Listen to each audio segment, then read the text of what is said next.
Well, you don't fool anybody Not when you anymore. show up. No, Yeah. but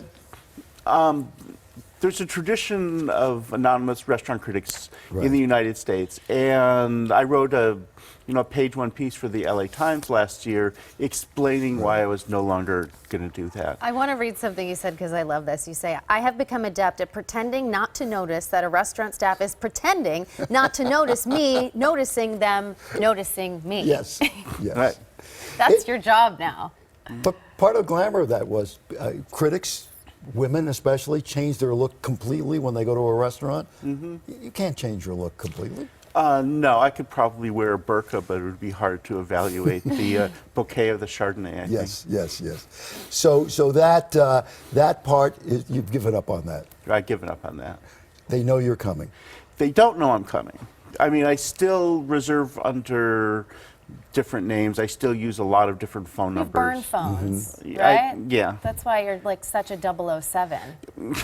Well, hard. I mean, when I'm in the restaurant, they usually know who I Sure, am. sure. But at least they don't have time to prepare anything. And a Is it- restaurant is going to be pretty much what a restaurant is. How do you feel when they do realize that you're there and then they start changing their behavior and falling all over you? Does that get old, or do you still feel very lucky that that's even happening? Or is it misleading? It's not one thing or another. I mean, it's happened enough. I can tell when it's happening. That instead of people asking you how you're doing every 5 minutes, it's every 45 seconds. That can be really annoying. Yeah, and there's not really any difference in the food. But you go back. This is one thing I learned from the documentary. You will often go back many times before you write a review. I do. For the Times, I always go 3, almost always 4, and sometimes 5. If it's a cuisine I'm a little bit unsure about, I'll go many more times than that. And you won't take notes while you're at the restaurant eating because you really want to experience.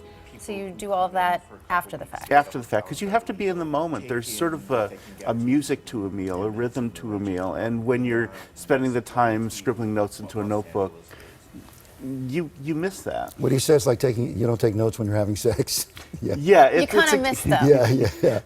Okay, so that's the food aspect of this. The real heart of this documentary has to do with the mosaic that is Los Angeles, and everybody makes fun of us, and they think Los Angeles is Beverly Hills, Hollywood, and the beach, and the West Side. You have a kind of a mission here, don't you?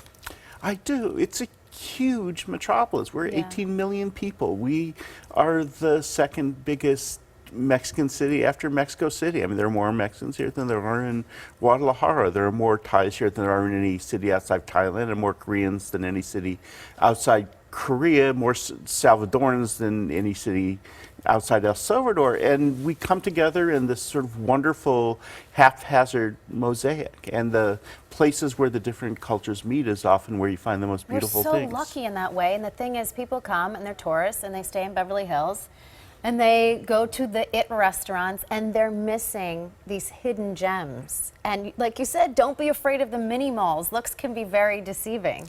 Well, Los Angeles is a difficult place for a visitor, I think. I mean, you go to New York and you know the way the streets are. Everything's concentrated. You know where you're grid. supposed to go. Yeah. Yep. But you could go here and you could be completely at sea. I mean, you would pass in your rented car the mini malls where the great restaurants are in order to go to the freestanding place that turns out to be part of a chain. Calvin Trillin, who was a big influence on you, has that line about the restaurants he wants to go to. You know where I'm going? Oh, yes. Yeah. What does he say? He said that when he asks hotel clerks where he should go eat, they usually tell them the place they took their parents for their 25th wedding anniversary. And he's saying, no. Where's the place that you went after you came back from Vietnam? Yeah, okay. Wow. Your place, not Yes. that. So Yeah, where's your place? Where would that place be for you? When I've been out of town for a while, the places I tend to go to, like almost on the way home from the airport, are Ciro's, which is a wonderful sort of Mexican-American restaurant in Boyle Heights. Very old school, very delicious, the best avocado salsa in the world.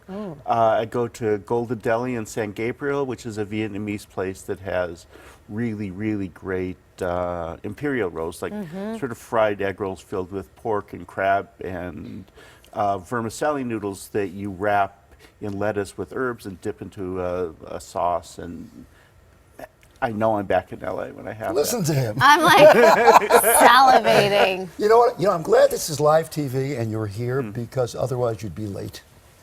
Are you a late deadline kind of guy? Yeah, I am, and it's almost psychotic. It's not almost psychotic. It is psychotic. My column is in the newspaper every week. It does get there. It happens. does get there, No, yeah. but it's like you would spend days on a paragraph if you could. Well, a lot of writers are perfectionists, and a lot of writers have, let's say, elastic interpretations of what a deadline might be, and I'm probably a couple degrees off. I was actually surprised that part was in Oh, was it overstated? the documentary. You think? Overstated? Oh, a little bit, Okay. but you can talk to my editors; they'll tell you. Okay. They're playing our deadline music. You heard? We have to meet That's the our deadline. deadline. Thank City, you so much. City of Gold is in theaters now. That was Pleasure fun. to meet you, Jonathan. I really liked Great to it. be here. Thanks Nice so to much. meet you. All right, coming up. Oh,